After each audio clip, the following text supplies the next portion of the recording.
За сайн байцгаана уу та бүхэнд өнөөдрийн мэнд хүргэе. Data Science using Python хичээлийн өнөөдрийн сэдвэр логистик регрессийн талаар үзэх болно. Логистик регресс нь болохоор английн ялгалт буюу classification загварын үндсэн аргуудын нэг байгаа.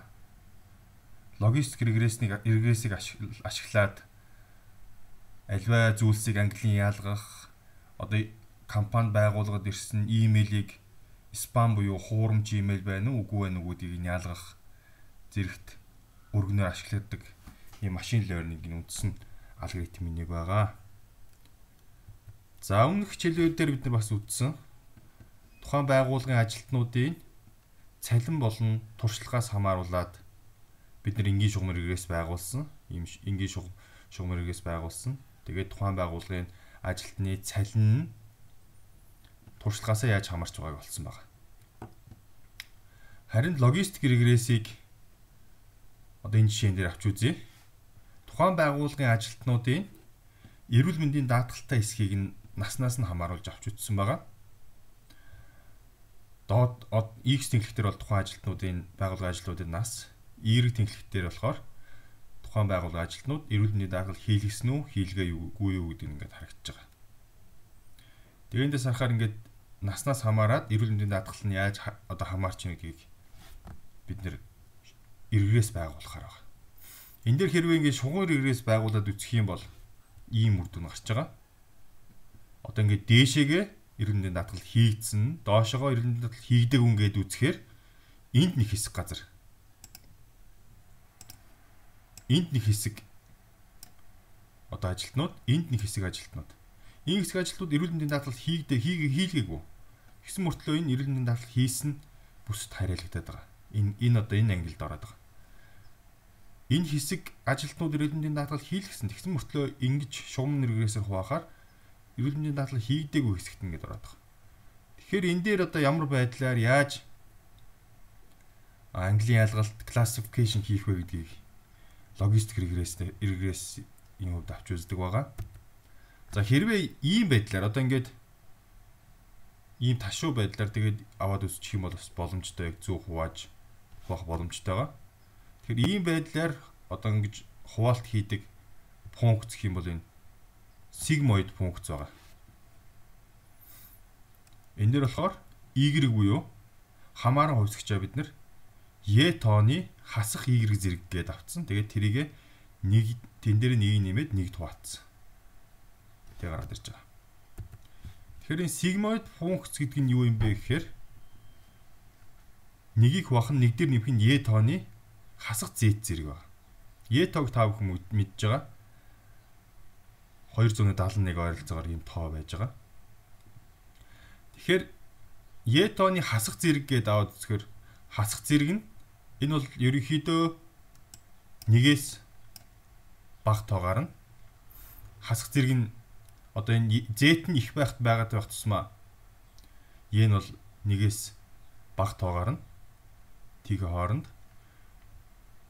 Тэгэхээр энэ дэр нэг дээр ямар нэгэн бага тоог нэмээд тэргээ нэгийг нэг дээр нэмэх нь нэгээс бага зэргийн их тоонд хуваачаар энэ бол нэг 0 руу дөхөх тоо гарч байгаа. А хэрвээ энэ тоо 0-той тэнцүү бага байх юм бол энэ 1 гарчиж байгаа. Нэг дээр 0-ыг нэмээд нэг хуваачаар 1 гэсэн тоо гарчиж байгаа. Тэгэхээр энэ sigmoid функц маань өөрөө нэгээс 0-оос 1-ийн хооронд байдаг ийм функц болж байгаа. Энэ sigmoid функц 0-оос 1 хооронд байдаг. За энэ дэр ингээ харагдаж байгаа. Тэгээ хэрвээ одоо бид нэг ингээд бодох юм бол одоо энэ тэнцвүүгийн нэмгийн нөгөө талдаа гаргаад тэгээд логарифм аваад y тооноос логарифм аваад бодох юм бол ингэж гарч ирж байгаа. Бидний одоо энэ b0 нэмэх нь b1-ийг үржих нь x. Энэ болохоор логарифм юм функц гарч ирж байгаа. Тэгээ байгуулад үзэхээр утга нь сая бид нар үтсэн 0-оос 1-ийн хооронд утга авдаг. Ийм функц гарч ирж байгаа. Ийм байдлаар логистик регрессийг тодорхойлж байгаа. Шугам регресс бол ингэж тодорхойлогдож байна. Харин логистик регресс бол y тооны хасах зэрэг гэдэг ингээд ийм байдлаар 0-оос 1-ийн хооронд гэсэн байдлаар тодорхойлж За мөн логистик регрессийн бас нэг давуу тал нь болохоор альва нэг хүчин зүйлийн магадлалыг бас илэрхийлдэг байна. За энэ дэр жишээ нь аваад үзэх юм бол хэрвээ ажилт нь 20 настай байх юм бол эрүүл мэндийн даатгал хийх магадлал нь 0.7%, 30 настай байх юм бол 23%, 40 настай байх юм бол 85%, 50 настай байх юм бол 99.4% гэдэг бүгднгийн гаргаад ирж байгаа. Энийгээр бас логистик регрессийн давуу тал нь байгаа. За английн ялгалт хийхдээ бид нар бол зөвхөн ихвчлэн тим болон үгүй гэсэн хоёр утгыг л авдаг. Хоёрын тоолын систем. Нэг бол нэг бол тиг. Энэ дээр яаж тодорхойлж яах гэхээр 0.5 буюу юм дундын шугамд татчихж байгаа. Энээс дээшээ байх юм бол 1, энээс доошоо байх юм бол одоо магадлал нь эндээс дээшээ л байх юм бол 1 гэдээ авчихна гэсэн үг. Одоо predicted буюу таамаглаж байгаа утгын шууд 1 рүү шилжинэ. Энэ дээр 1 рүү шилжинэ. Хэрвээ 0.5-аас бага байх юм бол таамаглаж байгаа утга нь тэг рүү шилжиж байгаа. Ийм байдлаар ингээд англи ялгалт хийчихэж байгаа. Одоо жишээ нь эрүүл мэндийн даатгал хийлгэсэн үү, хийлгээгүй юу гэдэг дээр болохоор хийлгэх магадлал нь хэрвээ 0.7 дээр байлаа гэж үзье л да.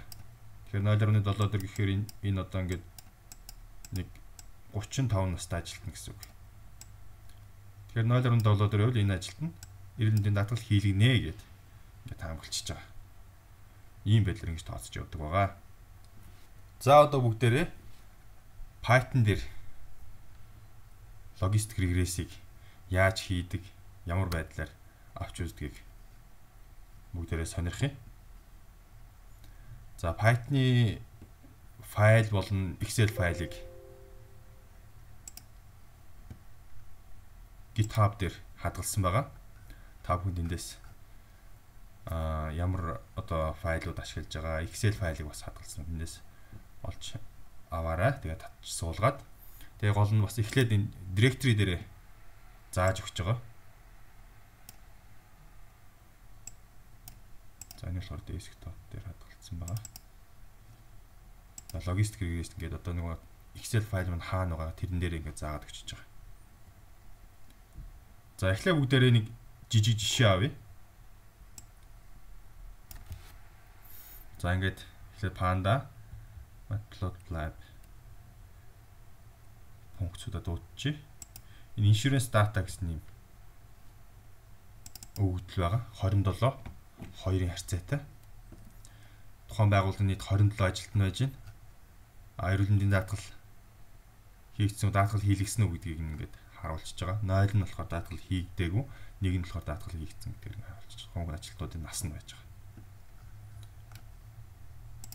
За тэгээд энэ эхний 5 өгөгдлийг нь харъя.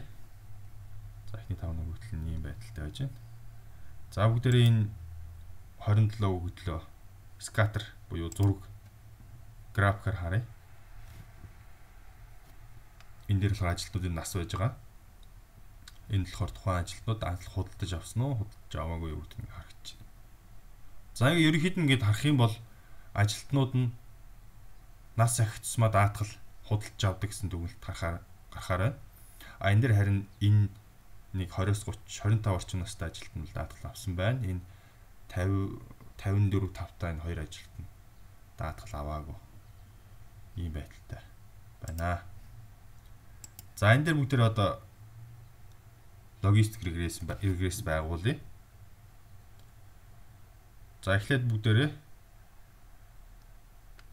бидэнд байгаа тэр 27 өгөгдлөө тренинг болон тест гээд сургалтын болон тестийн хоёр олонлогт хуваая.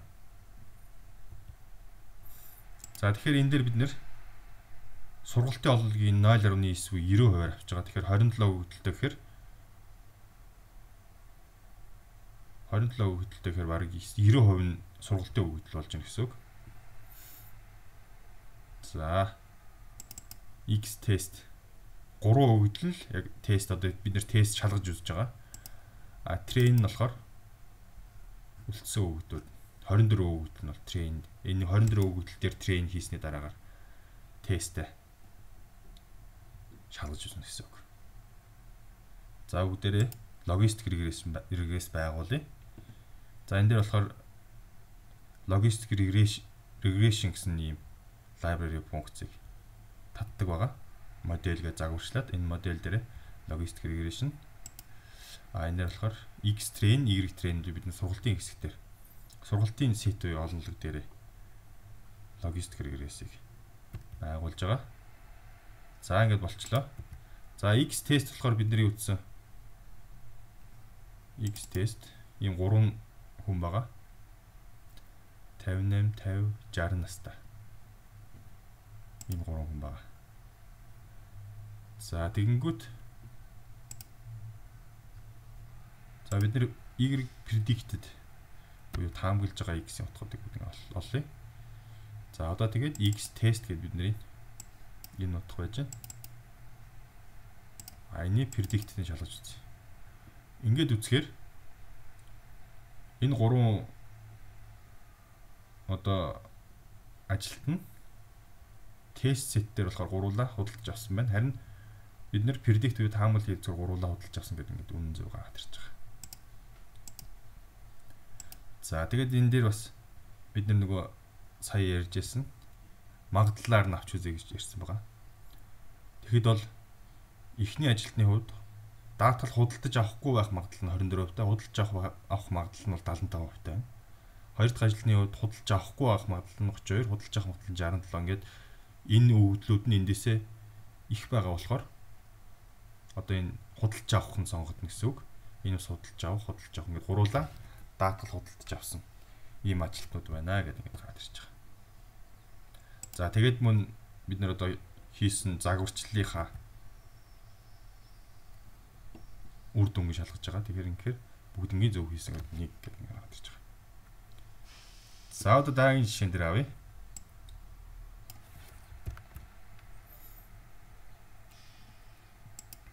За энэ дээр болохоор бид нэр өмнөх жишээн дээр бас өмнөх хичээл дээр бас жишээ олгож авч ирсэн. Нийгмийн сүлжээний зар сурталчилгааг авч үзэж байгаа. За энэ дээр data set гэдээ гараад ирж байгаа. За эхлээд бүгдээрээ Ctrl L дараад бүх цэвэрлжээ. За.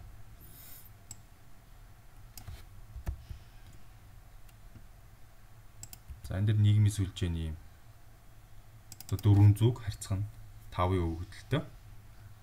Тухайн одоо хэрэглэгчийн ID, хүүс, нас хүлээгдэж байгаа. Одоо тодорхой яг хэдийн цалин авдаг. Тэгээд тухайн зар сурталчилгааг үзээд худалдаж авсан уу, худалдаж аваагүй юу гэдэг нь энэ дээр ингээд харагдаж байгаа. Нийт 400 өгөгдөл байж байгаа өмнөх хичээл дээрээс бид авч үзсэн. За x буюу бидний үл хамаарах хувьсгчээр болохоор 2 3 дугаар багныг авсан байгаа. За энэ дээр ингээд гараад ирж байгаа. Тухайн ажилтны нас, тухайн ажилтны цалин гэсэн өгөгдлийг авчиж байгаа. Нас, цалин гэсэн өгөгдлийг авчиж байгаа. За y буюу хамаарах хувьсгчээр бид нар яг юунаас хамаарч нас, цалингаас тухайн одоо үзэгч хэрэглэгчийн барааг худалдаж авсан уу аваагүй юу гэдэг нь яаж хамаарч байна гэдгийг ямархан хамааралтай гэдгийг харж ирж байгаа. За y-гээр нь болохоор авсан уу аваагүй юу гэдэг нь харж ирж байгаа. За одоо бүгдээрээ нийт 400 өгөгдлөө тест болон тренинг сетэд нь хуваая. Model selection гэдэг library-с татж авч ирж байгаа. За энэ дээр болохоор тест size бид нэр 75% нь болохоор training буюу сургалтын 25% нь л тест size-аар авч байгаа.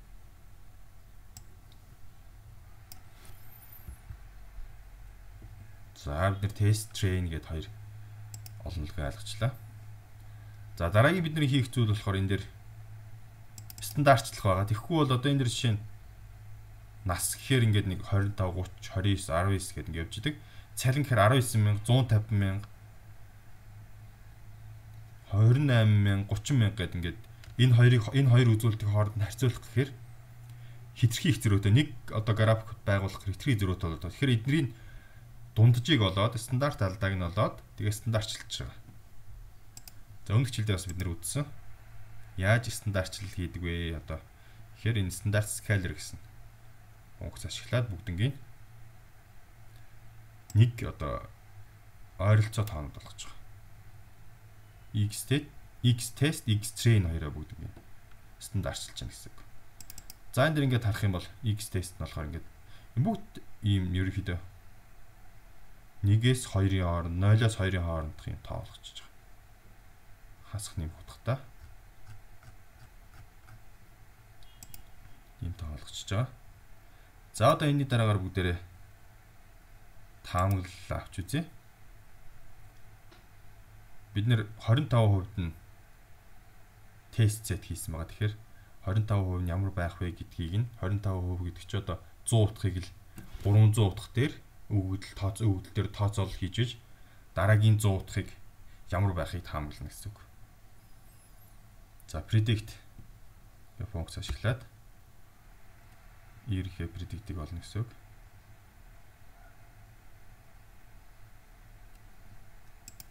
За join дээр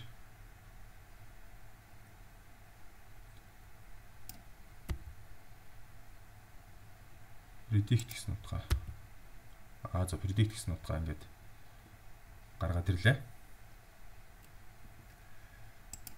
За ингээд одоо ийргийн таамаглаж байгаа утга байна. Ийргийн тест утга нь энэ байна. За энэ хэрэг ингээд эхлээд нэг харьцуулаа харъя.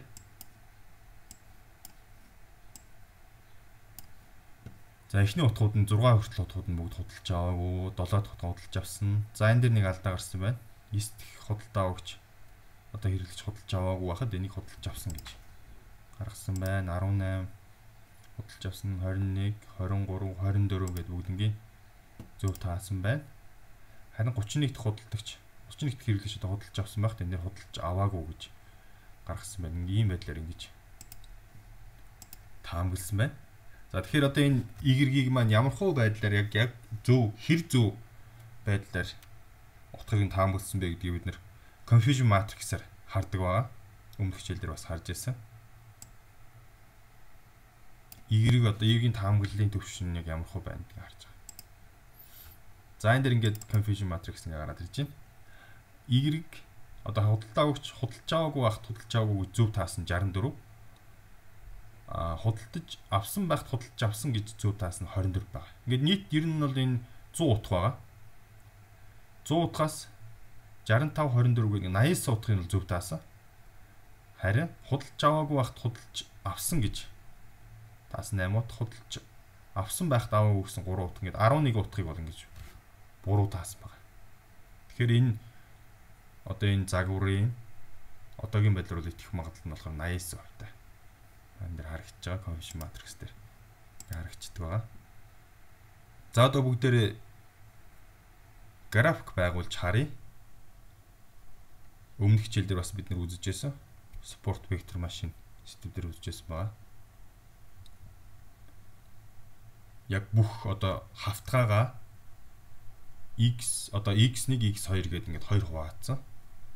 Тэгээ тэрийг худалдаж авах уу худалдаж авахгүй юу гэдгээр ингээд хоёр хуваагаад тэгээд сая бидний авсан одоо 300 утгыг цэг байдлаар ингээд харуулчихж байгаа. Тэгэхээр энэ дэр бол нэг бүх хавтгаагаа улаан тэгээд ногоон өнгөөр ингэж хоёр хуваагаад энэ дэр улаан ногоон өнгөөр ингэж хоёр хуваагаад тэгээд тийм дотроо бидний авсан x test x train утгуудыг тэн дээр нь цэгээр нэмэлт гэж байгаа.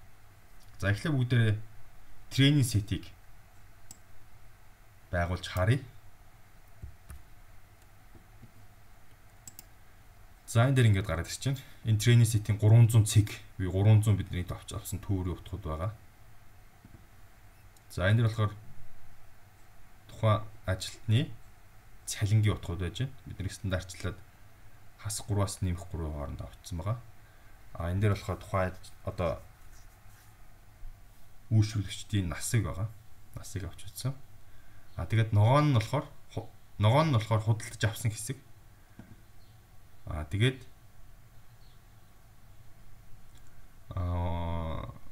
улаан нь болохоор худалдаж аваагүй хэсгийг ингэж харуулсан байж байгаа. Гэтэ энэ дэр та бүхэн харж байгаа бах. Худалдаж аваагүй гэсэн одоо хэсэгтэр бас зарим үзүүлэлтүүд нь бол худалдаад авцсан байгаа. Тэгэхээр энэ дээр бол баг зэрэг алдаа байна гэсэн үг энэ дээр. Худалдаж авна гэсэн хэсэгтэр зарим үзүүлэлт бас худалдаж аваагүй байж байгаа нь улаан цэгүүд. Ийм байдалтай ингэж тодорхойлж таамаглаж гаргаж ирсэн байна.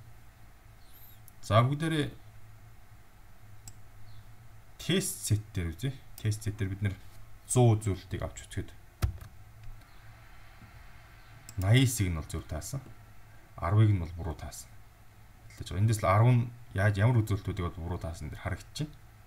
Улаан дээр байгаа ногоон цэг, ногоон дээр байгаа улаан цэгүүд авчих. За бүгдээ тоолъё. 1 2 3 4 5 6 7 8 9 10. Энэ 10 үзүүлэлтийг буруу дагаад үлдсэн. 10 энэ дээр бас нэг 11 үзүүлэлтийг буруу дагаад үлдсэн 89 үзүүлэлт одоо өгөгдлүүдийг зөв таасан юм байдалтай. Ийм байдалтай одоо таамагласан байнамаа. Тэгээд энэ хавтгаага худалдаж авсан болон худалдаж аваагүй үед хоёр хуваацсан.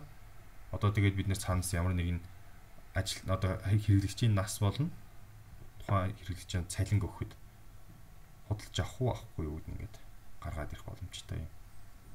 Тухайн хавтгаа тухайн олонлогоо хоёр хуваачиж байгаа. Ийм арга байгаа логистик хэрэглээс.